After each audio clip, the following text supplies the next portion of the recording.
শুভ সকাল বন্ধুরা, কেমন আছো সবাই? আশা করছি তোমরা খুব ভালো আছো আর যে যেখানেই আছো সুস্থ আছো। আমিও আগের থেকে বেশ ভালোই আছি। আজ আরও একটি নতুন ব্লগে তোমাদেরকে জানাই অনেক স্বাগত, অনেক ভালোবাসা। তো এখন ঘড়িতে সময় হয়েছে সকাল 11টা মতো, আর তোমাদেরকে সাথে নিয়েই ব্লগটা শুরু করছি। তো চলো দেখতে থাকো, আশা করছি ভালো লাগবে। তো এদিকে আমরা তিনজন মিলে চলে এসেছি আমাদের সবজির জমিতে, আর এখান থেকে আমি সবজি তুলছি, আমার শাশুড়ি মা তুলছে। আমি বিশেষ করে উচ্ছেগুলো তুলছি আর আমার শাশুড়ি মা এদিকে বেগুন তুলছে। তো এগুলো মানে এই সবজিগুলো তোলার কারণ হচ্ছে এগুলো আমার মায়ের বাড়িতে পাঠানো হবে, মানে আমার বাবার বাড়িতে। তো সেই জন্যই তোলা হচ্ছে। আর একটু সকাল সকাল করেই তুলে নিচ্ছি, কেননা মাম্মামের বাপি আবার যাবে, সেই জন্য এই কাজগুলো একটু গুছিয়ে রাখতে হবে। একটা সত্যি কথা কি জানো তো, কোনো মানুষের বাড়ি এখন না গেলেই হয়, এই সবজি ক্ষেতের মধ্যে বসে থাকলেই মনটা একদম খুশিতে ভরে যায়। মনে হয় যে মানে এত সুন্দর একটা জায়গায় এসেছি, কি আর বলবো, মনটা পুরো খুশি খুশি থাকে। তো যাই হোক, এদিকে বাড়িতে এসেই আমি এখন মেয়ের জন্য মৌসুম্বি লেবুর রস তৈরি করে নিচ্ছি, আমার মেয়ের প্রত্যেক দিনের খাবার স্নানের আগের। আর একটা ডিমও খাওয়াবো। আচ্ছা, তোমাদেরকে একটা কথা আমি জানিয়ে দিচ্ছি, সেই কথাটি হচ্ছে আমাদের বাড়ির পাশে অনুষ্ঠান হচ্ছে কাকিমাদের বাড়িতে। তো সেই জন্য গান বাজনা হবে, আজকের থেকেই শুরু হয়েছে, মানে সোমবার দিন থেকেই। তো আমি রবিবারের ব্লগ তোমাদের সঙ্গে শেয়ার করছি, আর সোমবার দিন আমি ভয়েস ওভার দিচ্ছি। তো সেই জন্যই বলছি, তো পাশে গান বাজনা হবে, সেই জন্য আমি হয়তো ভিডিও একদিন দিতে পারবো না, কি দুদিন দিতে পারবো না। তারপর তোমাদের সঙ্গে আবার ভিডিও শেয়ার করব। আর এদিকে দেখো মৌসুম্বি লেবুর রস তৈরি করে নিচ্ছি। ভেবেছি যে আমার জন্য একটা বেদানা ছাড়িয়ে নেব, মানে বেদানার দানা ছাড়িয়ে নেব, আমি আবার খাবো। আমার শরীরটা তো ভালো নেই, সেই জন্য এখন আমি চেষ্টা করছি যে প্রত্যেক দিন একটা ফল খাওয়ার, বা একটা দুটো করে ফল খাওয়ার।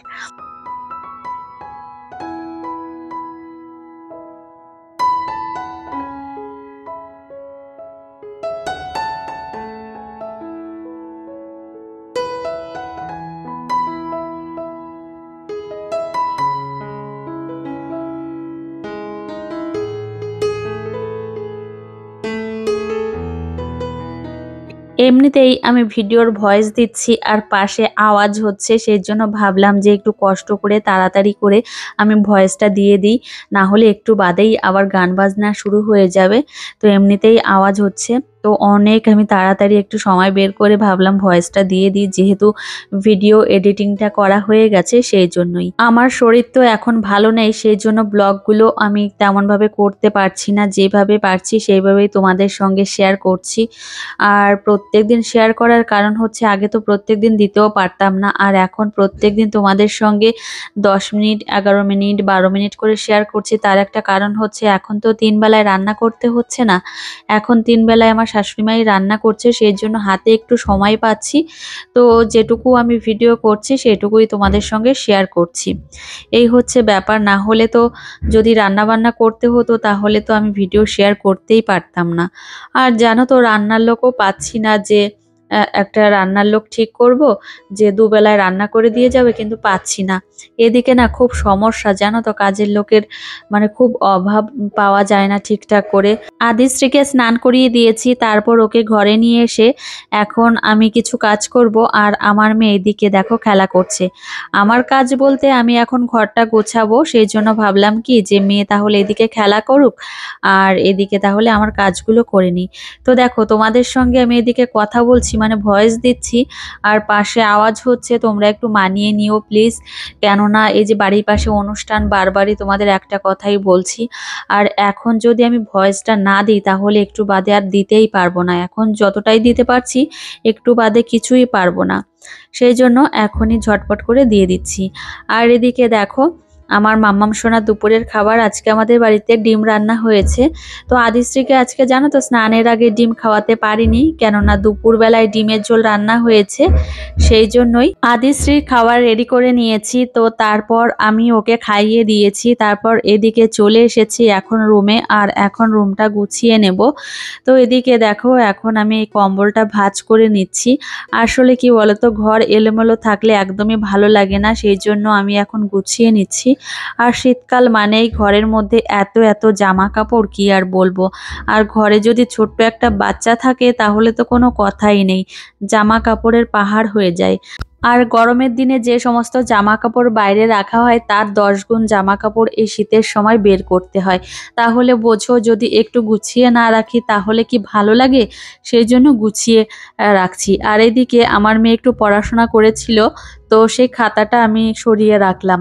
আর বিছানা চাদরটা চেঞ্জ করতে হবে ভেবেছি যে আজকে তো আর হলো না, তো 2-1 দিনের মধ্যেই চেঞ্জ করে ফেলবো।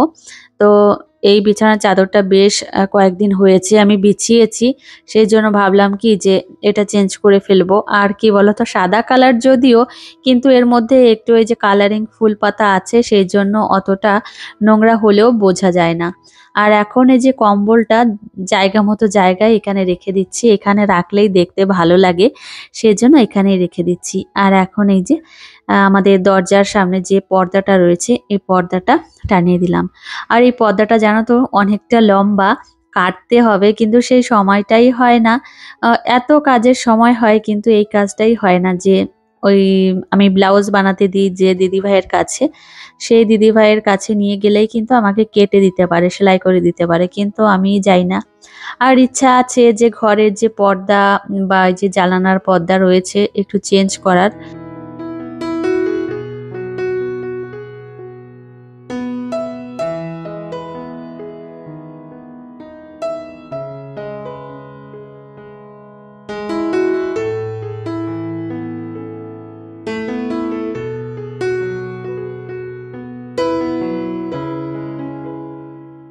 ঘরটা আমি গুছিয়ে নিয়েছি আর এদিকে চলে এসেছি এখন আয়নার সামনে। আর কি বলতো, সারাদিনে আয়নার সামনে তেমন একটা আসা হয় না, মাঝে মধ্যে এসে থাকি। আর আয়নার সামনে দাঁড়ালেও বেশ ভালো লাগে। আর আমি জানো তো একটা সমস্যা হয়েছে আমার, সেটা হচ্ছে সেই নার্সিং হোমে যাওয়ার 2 দিন আগে আমি শ্যাম্পু করেছিলাম। মানে আমার অপারেশন হয়েছে রবিবার দিন, মানে শনিবার দিন আমি ভর্তি হয়েছিলাম, শুক্রবার দিন আমি শ্যাম্পু করেছিলাম চুলে, কিন্তু তারপরে শ্যাম্পু করা হয়নি। চুল এতটাই বাজে হয়ে গেছে, মানে চিরুনি আর চুলের মধ্যে ঢুকছে না। ভালো কথা, এটা তো দেখি। হ্যাঁ, জল কতটুকু করে খাচ্ছ? খাচ্ছি। 2 লিটারের বোতল তো এখানে রেখেছিলাম, আজকে একটু কম খাওয়া হয়ে গেছে। তোরা 4 লিটার জল খাবে, তো 2 লিটার জল খাচ্ছ। আমার বরমশাইয়ের কথা তো তোমরা শুনতেই পেলে, তো ও আমাকে বলছিল সারাদিনে কতটা জল খাও, আর ডক্টর আমাকে বলেছে যে সারাদিনে 4 লিটার জল খেতে। তো আমাকে জিজ্ঞাসা করছিল যে সারাদিনে ক লিটার জল খেয়েছো, ও জিজ্ঞাসা করে মাঝে মধ্যেই। তো আজকে অনেকটাই জল কম খাওয়া হয়ে গেছে, প্রায় 2 লিটার 3 লিটার মতো খাওয়া হয়ে গেছে, কিন্তু 4 লিটার খাওয়া হয়নি। সেই জন্যই আমাকে বকা দিচ্ছিল যে নিজের শরীরের দিকে কেয়ার করো না, কিছু না, আর জল কম খাওয়ার জন্যই শরীরে এত সমস্যা হয়। তো এই সমস্ত বলে আমাকে একটু বকা দিচ্ছিল।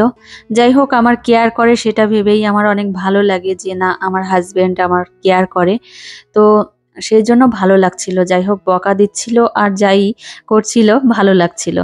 তো আমি কালকের থেকে আমি 4 লিটার করে জল খাবো।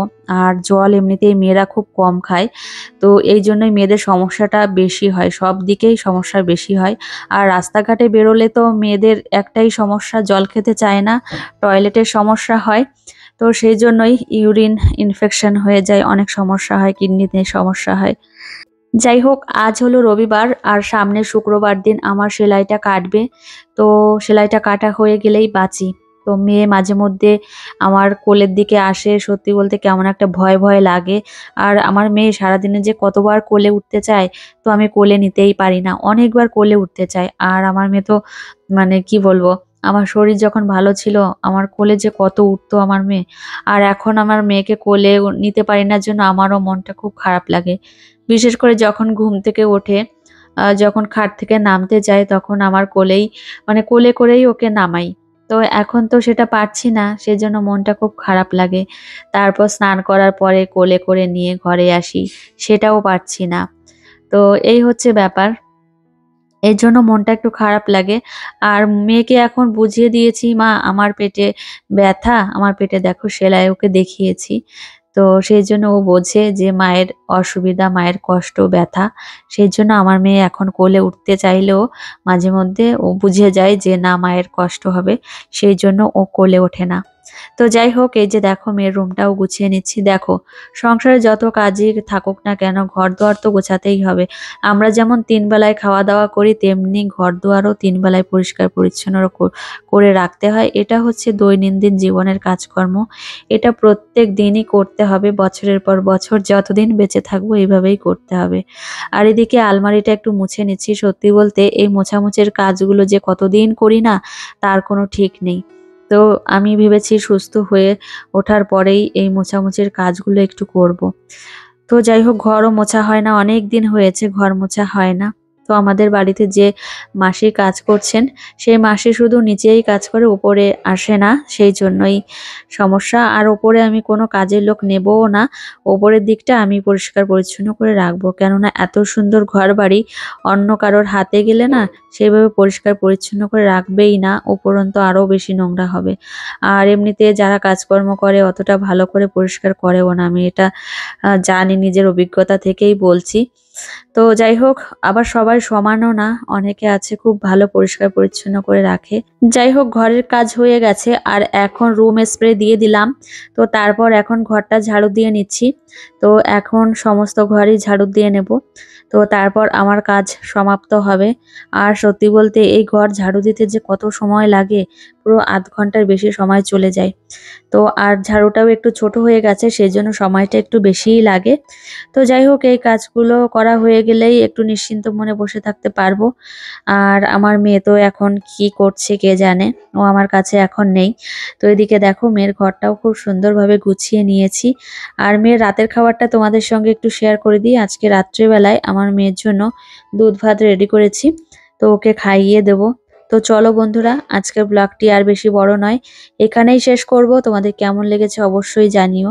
আর তোমাদের সঙ্গে দেখা হবে পরের একটা মিষ্টি ব্লগে। ও দাঁড়াও, তোমাদের একটা কথা বলে দিই। এদিকে দেখো, আমার মাম্মাম সোনা খেতে বসেছে। এখন মানে ডাকা লাগেনি, ও একা একাই এসেছে। আর দেখো, পাশে ওর দাদাভাইয়ের রুমে খেলা করছিল। তো চলো মেয়েকে খাইয়ে দিই। আর আজকের ব্লগটি এই পর্যন্তই, টাটা।